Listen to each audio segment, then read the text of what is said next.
Hello, fellow parents and educators. Thank you for joining me at Education Evolution, where we are disrupting the status quo in today's learning models. We talk about present-day education, what's broken, who's fixing it, and how. I'm Dr. Maureen O'Shaughnessy, your host and founder of Education Evolution, Microschool Coalition, and co-founder of EdActive. I consult and train with schools and leaders who are fiercely committed to changing the narrative, reimagining the education landscape, and creating learning that serves all children and prepares them to thrive. If you are new, welcome to the podcast. Please subscribe on our website to get it delivered to your inbox weekly. If you've been around a while, have you left a review?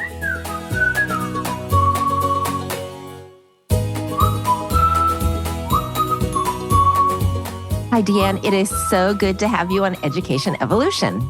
Thank you, Maureen. It's wonderful to be here. I really appreciate the opportunity. I'm humbled, I'm honored, and I'm grateful. Thank you. Oh, thank you.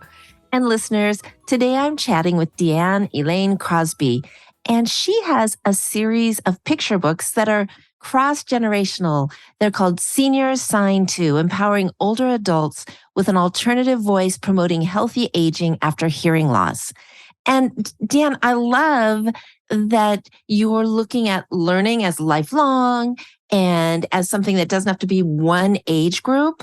So I want to start out, we know this whole podcast is about how our schools need to evolve to serve all learners. Where did this desire to impact education and to help the evolution start for you? Wow. When I was a little girl, I thought I would be a teacher. And then as I got older and started looking at how much teachers make, I said, I don't want to be a teacher. But truthfully, when you're born to teach, it's in you. And oftentimes, whatever the purpose is and gift that is within you, you come back full circle to it.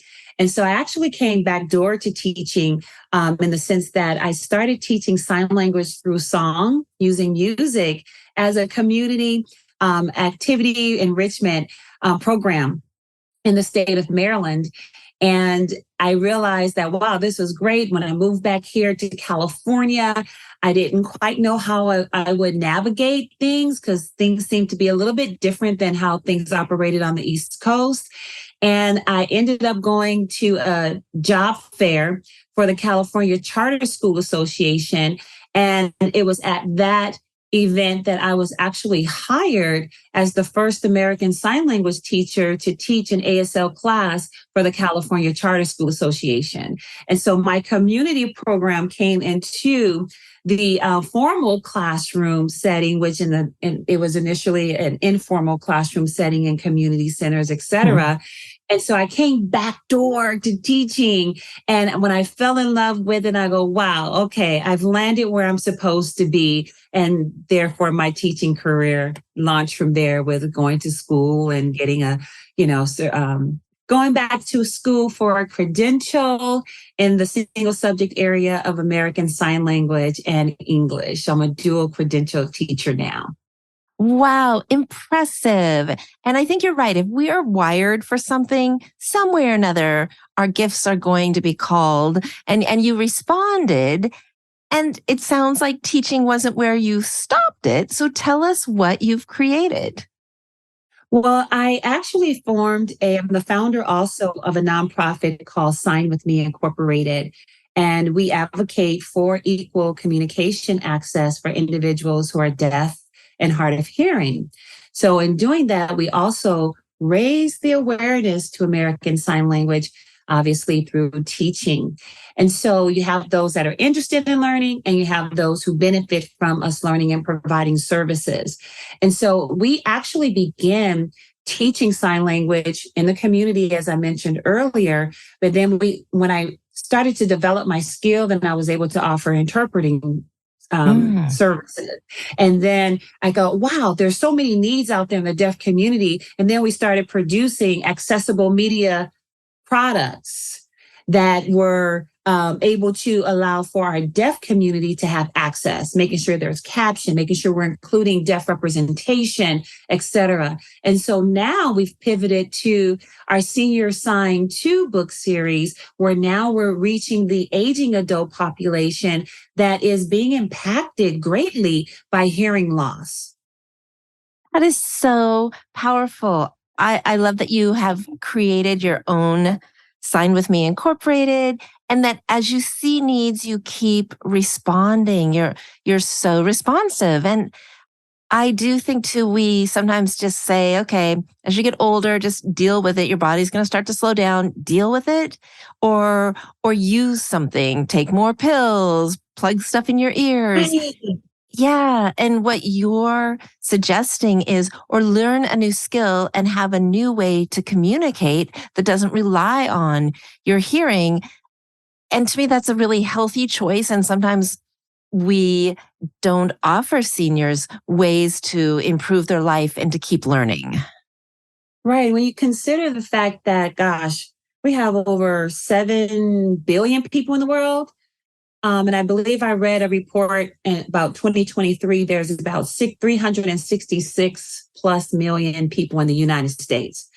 Of that number, 10% are deaf, because you have 1 in every 10 persons that's deaf, born deaf. So of that number, you're talking about that big number of 366 plus million, 16% represent our senior population. And so you have people who are living their full lives as hearing individuals. And at the age of 65, and sometimes a little bit before, but the numbers say that 1 in every 3 persons over the age of 65 suffer from hearing loss. So as our bodies begin to change, natural attrition, things happen, right? And so now you're facing at the end of your last quarter of life, so to say. I used to play basketball for USC. So in the last quarter of life, you're dealing with health, you're dealing with finances, you're dealing with what am I going to do with my legacy and passing down things to my kids? You're looking at so many different things, and now you're impacted by hearing loss and not being understood, not being able to be heard, and not being able to hear what's being said. And so a lot of times depression and anxiety and frustration settles in, isolation. And when you have that sort of decline and people are not communicating, guess what happens? Other things start to creep in and escalate, Yes. and increase, like dementia. So by keeping the hands stimulated, keeping the hands and eye coordination actively engaged kinesthetically, it's improving your mental cognition and memory and recall. And by doing that, you're exercising your mind. And so that's where the benefits of using an alternative voice, if you lose your ability to hear, you lose your ability to speak, God forbid, of course, any of these things happen, but they do. How many of our grandparents or abuelos or abuelas, they can't hear us. They're losing their hearing and they don't want to wear the hearing aids all the time. Yes. They take them out. And so to improve that quality of communication and just build connection, I think that's so important.